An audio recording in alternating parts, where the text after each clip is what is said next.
So glad to see many of you here tonight.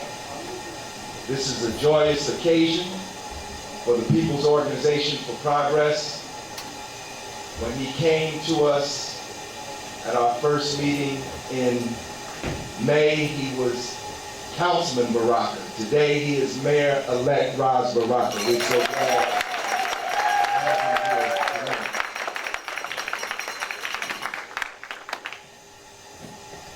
But this is also a sad day for us as we contemplate the passing of Sister Maya Angelou. So I would ask that all of you who would be so inclined, if we could stand and have a moment of silence for Sister Maya Angelou.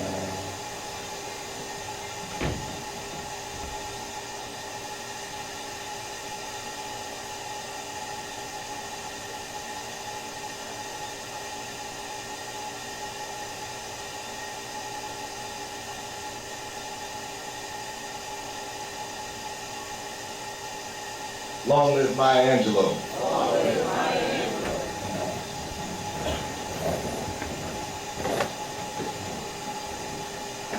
There was somewhat of a mix-up on our schedule. As you know, our meetings don't start till 6:30, but our mayor, being the revolutionary that he is, was here at 6 o'clock. So we know that his time is precious and he has many other places to be this evening. So what I would like to do at this point, if the members would indulge me, I'd like to entertain a motion that we table our business agenda for tonight. Is there a motion? It's moved by Charlotte, it's seconded by Ibn. Is there any discussion on the motion to table the business? Seeing no discussion on the motion, all in favor say aye. Aye. All opposed? All abstain, the motion is carried. Tonight is a special program. We have two great presenters tonight. The one who was originally scheduled and has been scheduled for a month is Brother Baruti Kafele, internationally renowned Black educator. Give him a hand, Brother Kafele. He will be here shortly. But this is, again, this evening is a celebratory moment, a historic moment. Let me just say that I have known Baraka since he was a little boy and used to be at Ikalo in Mwalimu. And now I've seen him over the years grow up and become a leader in his own right. I'm so glad that the People's Organization for Progress could say tonight that we endorsed his candidacy because we believe him to be the right person for the job. And we're so glad that there was a people's victory on election night with the election of Baraka.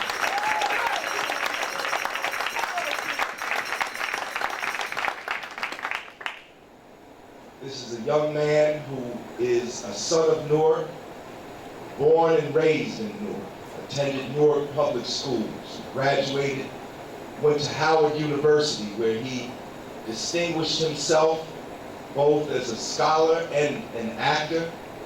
Could have gone on and had a career somewhere else, but his love was Newark, and he returned home to Newark, became a teacher, and eventually an administrator, became a vice principal, and then the principal of the high school, was appointed deputy mayor of Newark, which certainly gave him the experience and background to eventually become mayor. Was the deputy mayor, had a successful election as South Ward councilman, and moved from there to become mayor of Newark.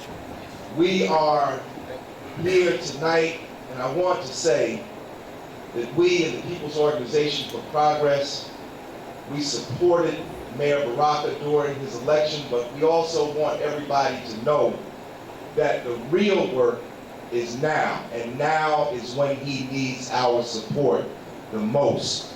And I hope that all of us will do what we can to support the efforts of his administration.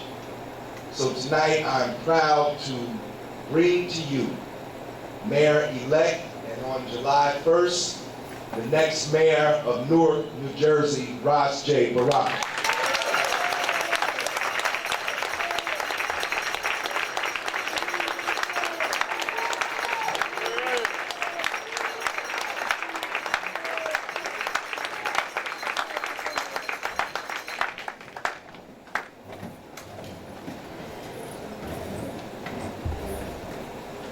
So I just want to thank Larry Ham, of course. I want to give the chairman of the People's Organization for Progress a round of applause, right?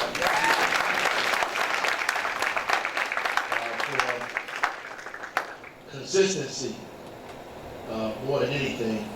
And I know it's difficult to be consistent in a place that constantly tries to provide obstacles for you. Right. So it's difficult to be consistent. So everybody that's a part of the People's Organization for Progress, that's on the ground every single day doing the work, need to be given a round of applause for their consistency.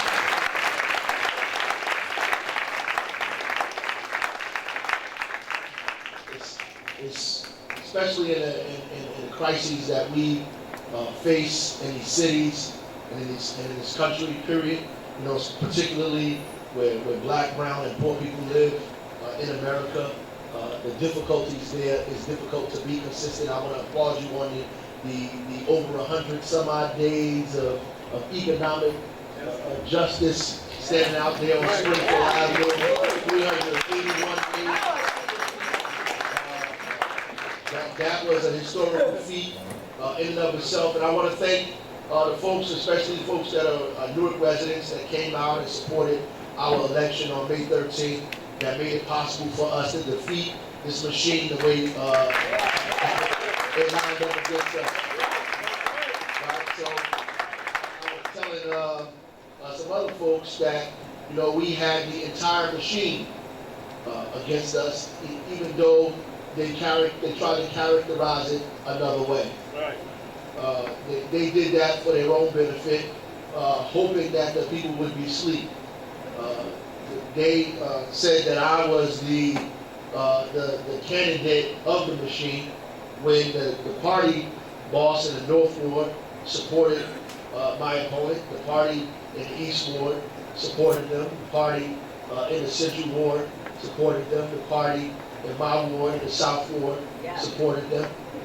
The party in the entire city, except one, where Senator Rice is. Thank God for Senator Rice. The West Ward Party did not support us. That was the West Ward did. The only ward in the city where the party actually did not go with the official party line. They stood their ground and said, we going with Team Baraka.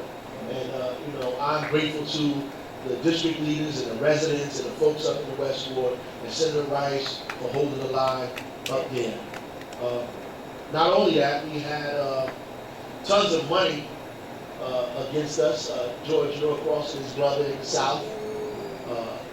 Up here in the North, Joe DiVincenzo, Senator Sweeney, and it was confirmed for me today that those folks are actually involved. You know, putting money and people on the ground, hoping somehow to sway the voters here in the city of Newark to buy this election. The amount of money that was poured in from independent expenditures, because the Supreme Court has allowed organizations to create themselves and spend unlimited amounts of money in these campaigns, and it doesn't allow you as an individual, as a working person, to spend unlimited amounts of money. If you do that, there's a cap on it, and you can be fined, and the campaign can be fined, but I can set up something and the Koch brothers can basically write an $800,000 check and put it in a campaign to fight people's struggle. But here in Newark, is an example of what can be done, not just in the cities, in the state of New Jersey, but all over the country. I just want us to be aware of that, because what happened here is unique, right? So we had a groundswell of union support, very strong union support. CWA and 32BJ were the first two unions to come aboard, and the folks began to follow. They began to organize that. So you had labor support, you had community support, you had grassroots kind of support, and old-fashioned door-to-door street politics that defeated the kind of money, the gross amount of money that they poured into this campaign. Right? And not only that, 20 mailers that came to people's homes, TV ads. My daughter, had to watch those TV ads and was upset by the ads that were going on and on and on and on and on, like that. But at the end of the day, we prevailed. Right? That's right.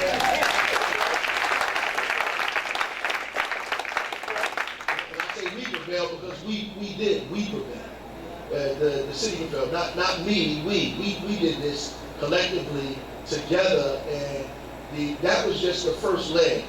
So the second leg begins with how we begin to govern a city of this size in the financial crisis that it's in, given the traps that they're trying to set, and they've set historically for leaders to fall in. How do we govern in a city like this with a hostile, somebody called me hostile, with kind of hostile folks trying to make sure that you don't get the things that you need, where the schools are under state control, where they're threat to take over the finances, where the police department is under threat of federal control. All of these things are happening in this town, and so it means that there's a lot of work to be done. There's a lot of work to be done going forward, and we need the help of folks to be involved in this. Not just your love and your support, but your mind, your activity, your work, your showing up to meetings, your being a part of what's going on, to be the ground troops, if necessary, when necessary, to be able to show up and show out when the time comes, right? That's very important. So you never let people tell you that one form of struggle is outdated. You never let people tell you that you can't use this weapon as opposed to another weapon. How do people get to organize your problems and then prescribe the way that you get out of them? It doesn't make sense. And so when people say that you're too noisy, you shouldn't be marching, you shouldn't be protesting, these are people that are trying to take away your right to redress your grievances. These are people that are trying to take away a weapon in your arsenal, because protest is a weapon in your arsenal. All over. I'm a student of history, so all over the world, people protest. The United States actually applauds some folks when they take to Tiananmen Square, or when they take to other places around the country. They applaud that, and they tell people how democracy is growing in these countries because there's some dissent and people are dissenting, and if they do something to the dissenters, then somehow they're a government that's tyrannical. And so here, when people begin to do those types of things, we look down upon it. And what's very interesting is that people who benefited from that kind of protest the most are the ones that allowed against people doing it again. And so they put people in these positions to make you say, oh, you shouldn't march, you shouldn't protest. They wanted me to speak out against those kids that were marching downtown at City Hall. And I would rather them be organized into groups like that and marching for rights and justice and democracy, than be organized into groups that are killing each other and shooting each other on the streets, that have no sense, that are not organized around a particular goal. So our kids that are organized around something that says that they want education, and they have the right to be educated, and they have a right to define the way they are going to be educated, is something that we should support, right? That's something that we should be a part of. You can never get me to say anything negative about that, even if people were marching against us or against me, right? People have the right to do that. And you ought to preserve people's right to be able to do those things. So that's important. But so my conversation is, how do we fix that? And one of the reporters said, we see that you support the students. Does that mean in your administration there's going to be a lot of people marching and protesting? Well, it's kind of a ridiculous question, right? So, but the question, so my answer is, I hope not, because hopefully we'll be doing the right thing. So if we're doing the right thing, then maybe you wouldn't be marching and protesting. But if you put your hands over someone's mouth, they're going to scream louder. They're going to wiggle and move in order to get your hand away from their mouth so that they can scream. But as long as your hand is there, they're always going to resist. If you want them to stop resisting, then you have to do what? Remove your hand from their mouth. And that's the point. So people want to be heard, they want to be listened to, and they want to be a part of the governing structure of their own lives. That's why we say we become mayor in the city of Newark, because we think that people should have a right to be a part of direct democracy. Not just representative government, but direct democracy. To have a say-so in what's going on their blocks, in their neighborhoods, with their school system, with jobs that come in, with economic development. They have a right to say what happens in their community and what does not happen in their community. And we need an astute, right? We need an astute electoral body. We need an astute a body of people that are aware of their issues, that are engaged in what's going on every single day, that are a part of what's happening. So we need the population to be moving, right? We need them to be moving, and we need you to be moving in the right direction. That's what we need. And that benefits us. It benefits me. It benefits the city, that we get people to move progressively in the right direction, because we desperately need progressive politicians in this time period. And I'm hopeful, right? So I think that this and many other victories that we have had glimpses of around the country is a testament that there is a progressive kind of movement that's about to happen in this country. The same group of people that organized themselves twice to put President Obama in office, right? Twice, and then go away. These would be the same group of people that organize themselves to have local elections, to be a part of local struggle, to be a part of statewide politics. Because I've come across some people, they say, listen, I only vote for the president. That's not right? So we have to get people involved in local elections, in city elections, in county elections, in state elections. They need to be involved. That same anti-racist Democratic force that put Obama in office twice needs to be the same force that repeal this kind of right-wing tactics that are going on right here in the state and in the city. That same group of people. And that can happen over and over and over again. But we have to be committed to doing it. We have to be consistent, like the folks here in the People's Organization of Progress. We have to be consistent, and we have to be involved in this. So people say to us, the same way I uphold people's right to protest and march, electoral politics is also another weapon in your arsenal. And if you don't understand that, then you're not clear. So some of us believe that we are more revolutionary because we're not involved in elections. That's actually backwards. Right? So it's actually backwards thinking. Because what's interesting to me is even when I was a child, we always marched and we showed up at City Hall. We always marched at City Hall. And if you march in the City Hall, there must be something in there you're trying to get. At some point, somebody's got to go inside of it. You know, ultimately, that's what we need to begin talking about. How do we seize power? So if it's not about the seizure of power, then what you're talking about is really moot. So if you want to just yell, that's one thing. My father used to say that it's not enough to curse your enemies out. You actually have to fight them. You actually have to fight them. So it's not enough to just stand outside and call people a bunch of MFs. It's not enough to just go to the council meeting and curse everybody out, throw the mic down, and walk out with an applause. Right? That's not enough. Ultimately, you have to be talking about how do you seize power?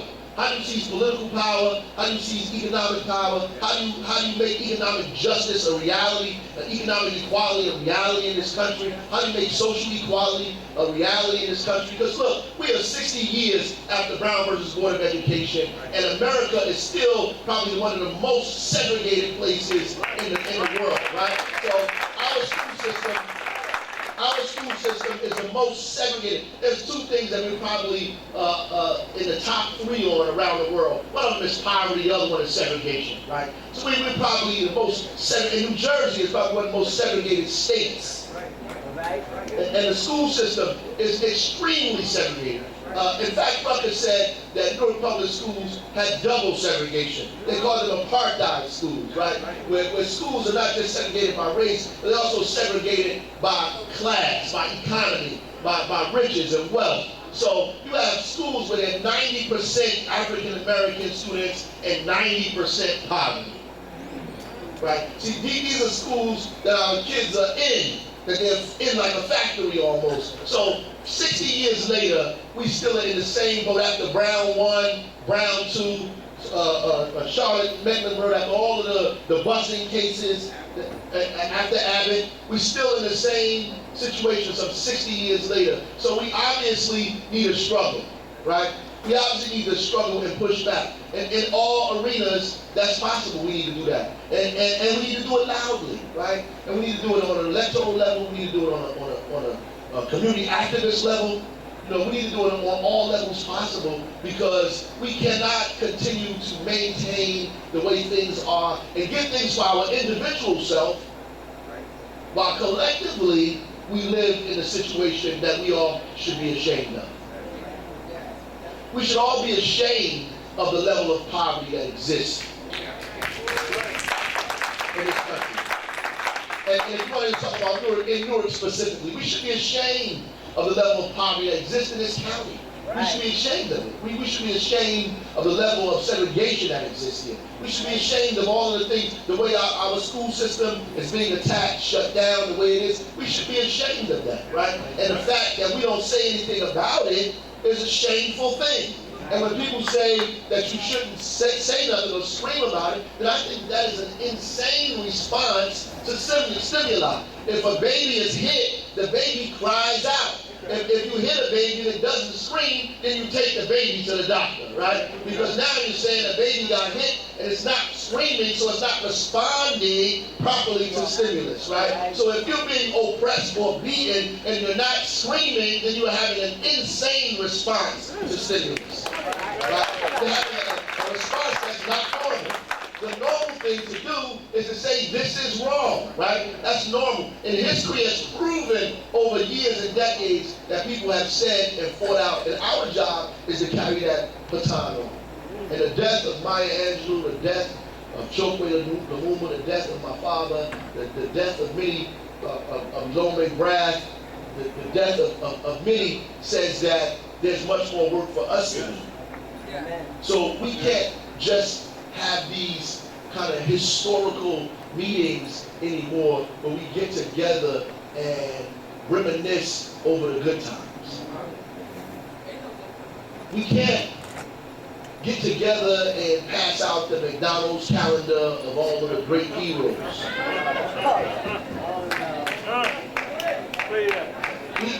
We actually have to begin to do the things that folks did that we talk about all the time.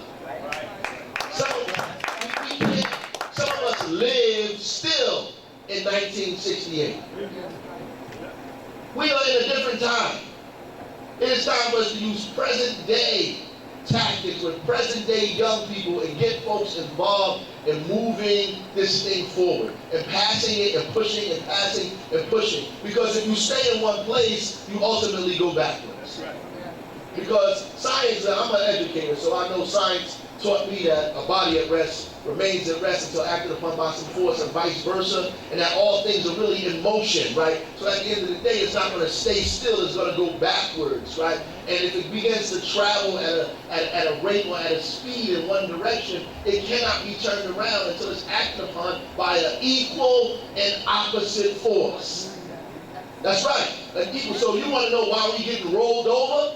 Because we're not operating in an equal and opposite force, right? So if we're operating in a dismantled force, a force that's segmented, that's disparate, that's all over the place, and we're going forward, and there's of course, you saw that movie with Denzel Washington and the Runaway Train, and anything they put in its way, it just mold it down, right? And so if something is coming at us with that velocity, right, and it gains that much power, then the force of it, the sheer force of it is going to push us down until we organize ourselves in an equal and opposite force going in the opposite direction. That's right. You have to push it in the opposite direction. So it's two things that have to happen, which is the two things that are happening here in Newark. The first thing you do is you have to stop it from moving in this direction. That's the first thing you do. And the election was our opportunity to stop it from moving in this direction. Right?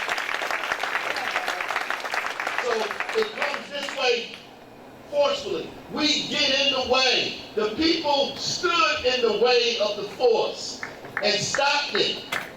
But the more important thing and the more difficult thing to do is to turn the force around to move it in the opposite direction. And that takes more power. It takes power to stop it, but it takes even more power to turn things in the opposite direction. Right? It takes more skill, more analysis, more, all of us together to just turn this thing around and go in the opposite direction. And that's what we need to do now. So where do we go from here? This is what we have to do now. We have to turn it around, right? And push it in a direction that's beneficial to most people, to working people, to all people in these communities. That's what we do. We push it in the opposite direction. And things are happening for us or not for us because things have been going against us for a very long time. And I want to tell you that all of us have not been supportive of stopping that force. Because the train sometimes has stopped and picked some of us up.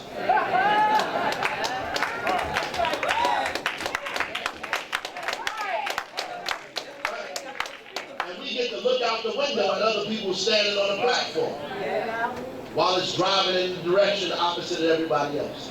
And then we get so confused, right? And so the people are so confused because they see people on the platform, on the train, and so the people are confused. They don't know what's what, who's who, what they should be doing, where they should be at, who should be yelling, who we should be organizing with. So they're confused. And so some people just stay home. They don't want to be involved in this nonsense anymore, right? They just stay home or they become cynical. Right? And they say nothing is going to change or nothing is going to happen. Or then there's some people who think they're doing the right thing and wind up doing the wrong thing because they're so confused about what's happening.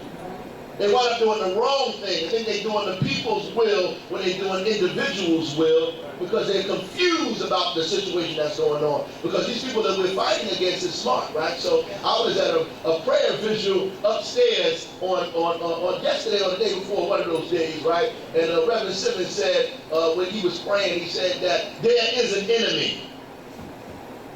And some of us don't seem to understand that. That there actually is a living enemy. That we're not fighting each other or space or the air.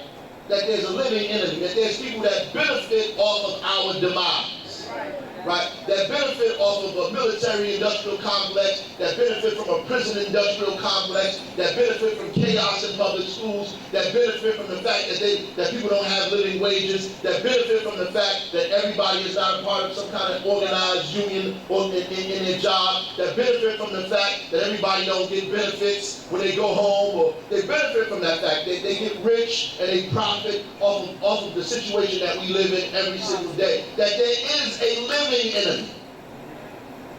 That there are people who tell you that they want school reform, and so as a result of them wanting school reform, they'll spend $1 million in an election, but not $1 million on public schools.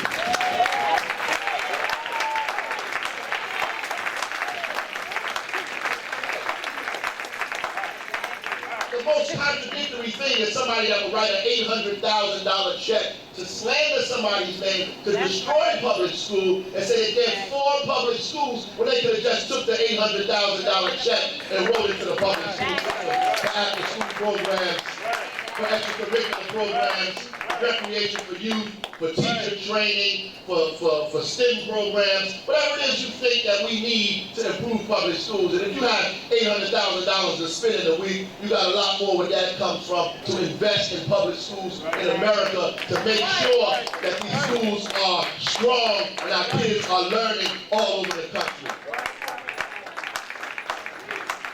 Right? So that by itself tells you that their motive is no good. That's what it tells you. It tells you that their motive is not good, that there's an enemy in that, right? So you're not investing in the kids, you're investing in something else. You invest, so when you invest, you expect a return on your investment. And the question is, what is the return do you get off of that investment? What return do you get? And so what they get to do is use this money to confuse the people, to confuse us, to make you believe that up is down and down is up. That's what they make you believe every single day. And they use the apparatus of the superstructure, the media, sometimes our religious leaders, all of these folks, to confuse us about our condition. To tell you that it's not raining when you soaking wet. Right? And so at the end of the day, we always have to be clear. That's why we thank God for people like Larry Hammond, organizations like this, where we always keep people astute. Right? So people are clear.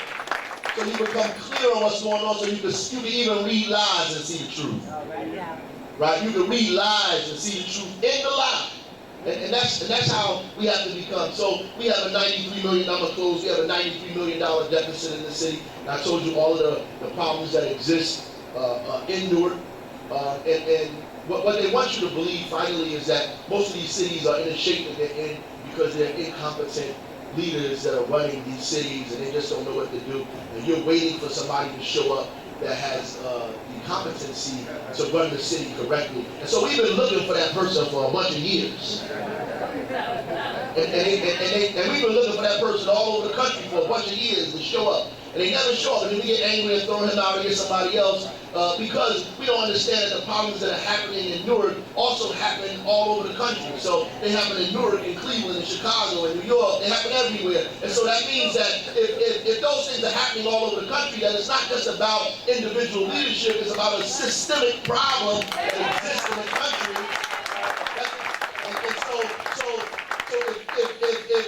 If there's been 50% or more of unemployment of African American males in every and mostly every major city in America for the past 5 decades, then there's something wrong systematically with what's happening, right?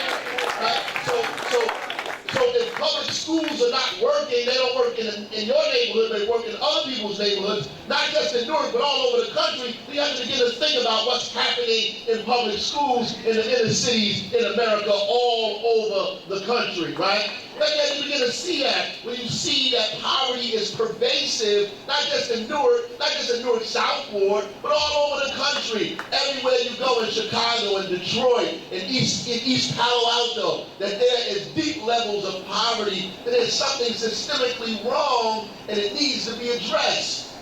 And until we link our struggles up and understand that these cities need an urban Marshall Plan. There you go. We need an urban Marshall Plan. So no, not just that we fight locally. And so the thing that they're most fearful of is not that we want to galvanize the people in Newark and motivate us to begin to take charge of our own lives and push back, but because we see similarities in our struggle and struggles all around the state and struggles all around the country. And then maybe you'll talk to somebody else and they'll also become clear and understand that we need investment, right? We need investment. We need infrastructure investment. We need roads to be built. We need schools to be built. We need highways to be repaired. We need things to happen. We need our water infrastructure to be invested in. The third oldest city in this country. All these inner cities in America have old infrastructure. We need money invested. The same way they rebuilt Europe after World War II, we need to begin to rebuild these inner cities after decades and decades of neglect, of poverty, of economic deprivation in these communities. And the country is not just in the shape that it's in because of workers, it's in the shape that it's in because of bankers. And somebody, people was telling do that, then the people, you become radical because you say, the country Obama didn't bail out workers, he bailed out First National Bank, he bailed Bank of America, they got bailed. Bear Stearns, these people got bailed out. Not you, they didn't bail you out your foreclosed home, they didn't bail you out of unemployment, they didn't bail you out of poverty, they didn't bail the schools out of deficits, they didn't bail these inner cities out of structural deficits that exist over year and year after year. They bailed out banks who gave themselves raises after they got bailed out. Banks that made record profits. After the bailout, they made record profits while people's wages remained the same. So if your wages remain the same for the past 5 or 10 years, that means that you actually lost money, not gained money. Because if your wages remain the same and the cost of living increases, your dollar is worth less. That means you are able to buy less with your money today than you were able to buy with your money 5 years ago. When your wages don't increase, that means that you have less money in your pocket. And if profits are increasing, that means productivity in America is increasing.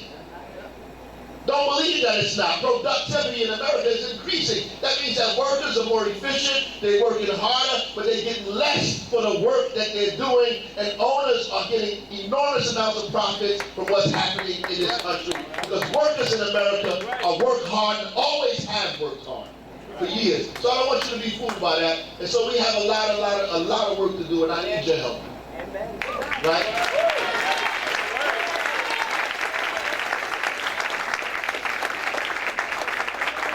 I need your help. I need you to continue to do what you've been doing, but I need you to step it up even more. All right now. We need more people to be a part of the organization. We need more people to show up to public meetings. We need more people to listen, to dissent, to speak out.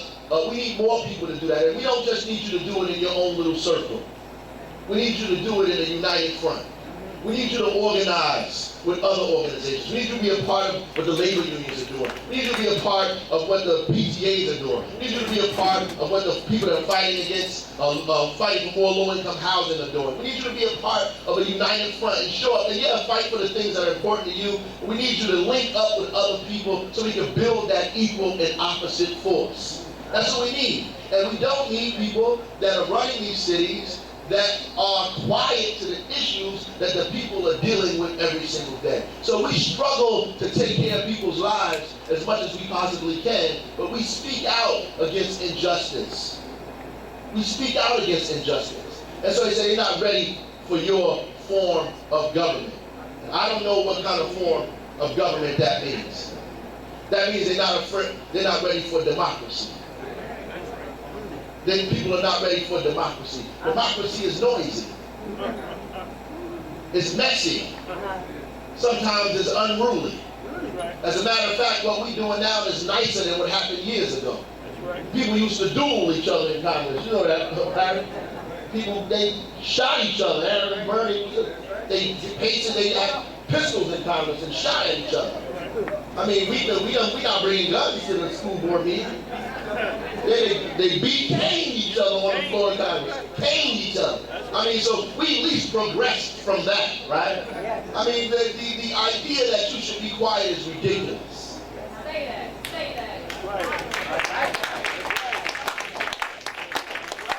And all of us just have to play our part in this, right? We just have to do what we're supposed to do.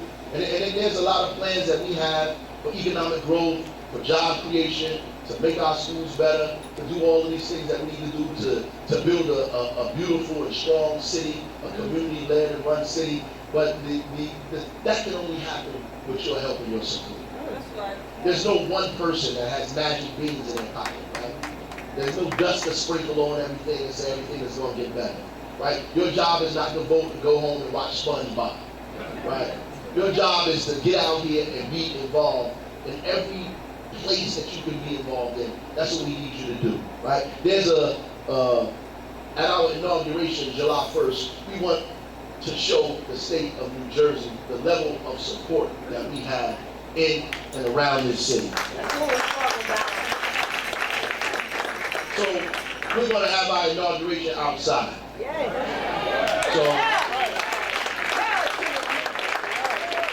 So you don't need a ticket. Just come. we are going to be in front of NJ Pack. It's a beautiful space. Let's use it for something beautiful, like transformation. And so we're going to pile everybody outside of there. We told them we at least expect 5,000 people. I want you to make me a liar and bring more people than that. I mean, we want people from all over the country, from all over the state of New Jersey to take part in what has happened in the city of Newark. The day when the people stood up and said no to money and no to political bosses and political machines. But they said no. They said no. And everywhere I go in the state of New Jersey, people applaud. And they're not applauding me, they're applauding you. I know that. Because I didn't do this by myself, right? They're not giving you an applause. Every time they applaud me, I applaud the people of Newark, because it was the people of Newark that stood up. It's the seniors, when they saw that mail that pulled me down and said, Baraka, keep your head up, I'm praying for you. Seniors that been through difficult times, that saw God up close, right, in the middle of a rebellion, in the middle of Jim Crow, who said, we've been through worse times, baby. I'm praying for you. Keep marching, keep pushing. You're going to win. You're going to win. And all of those young people that stood outside and held signs for hours and hours for free, that they didn't pay $150 or $200, that did it because they were trying to save their school, save their neighborhood, be involved. And the young people that I saw at the polls voting, people who I saw waiting in long lines, old students who waved to me as I walked in there and stood in that line and stood there, or one of my older students from Weekway who said, I moved back from Irvington to Newark so I could vote for you. And when I went in there, they told me that you can't vote because your registration didn't come through. And she said, well, I need a provisional ballot. And they don't expect young people to know that. And my friend Kapuri said those are the people they didn't poll, right? They didn't poll those people, they didn't have no phone. They didn't call their cell phone, but they called them home phones. They got cell phones, right? They on Facebook. They didn't poll the 21-year-old kid that's there in the stand on the block on Bergen Street that when I walked by said, B-Rock, I got you. I'm going to the polls today. They didn't poll those people. They didn't poll the downtrodden, the depressed, the voiceless, the hopeless, the people they talked about in the debate, the people they accused of being gangbangers, the poor, the chronically unemployed, the people looking for housing, the people looking for jobs, the people looking for work, the people looking for help every single day, who saw an opportunity, to have hope, to have faith, to say, we're going to take our city back, and by God, I'm going to be a part of it. I'm going to be a part of it. And the most beautiful thing of it all, the day after the election, I stood in front of King's Restaurant and Channel 11 and Channel 7 and Channel 4 and Channel 2 and the Star Ledger and all of them standing out there trying to do an interview. And the bus pulled up and the back of the bus opened and a young boy, about 18, opened up the bus and said, I am the mayor. That's what he said. He said, I am the mayor. And in no time in history that he ever could say that. Never thought he could be the mayor at 18 years old with his white t-shirt on and his baggy jeans on his pants and his boots to get off the bus and say, I am the mayor too. That's the kind of hope that our people need. And that's why they're afraid of what we're doing in the city of Newark. Because once we give these young people hope and we give them direction and we give them information, then the meetings we have will be filled, overflow, and they'll be young like Lonnie Ham was when he participated in struggle back in the 60s and 70s. They begin to take power in the city, and they won't need Ras Baraka anymore because they're going to have themselves to do the things that they need to do every single day in the city. God bless you. Godspeed. God be with you.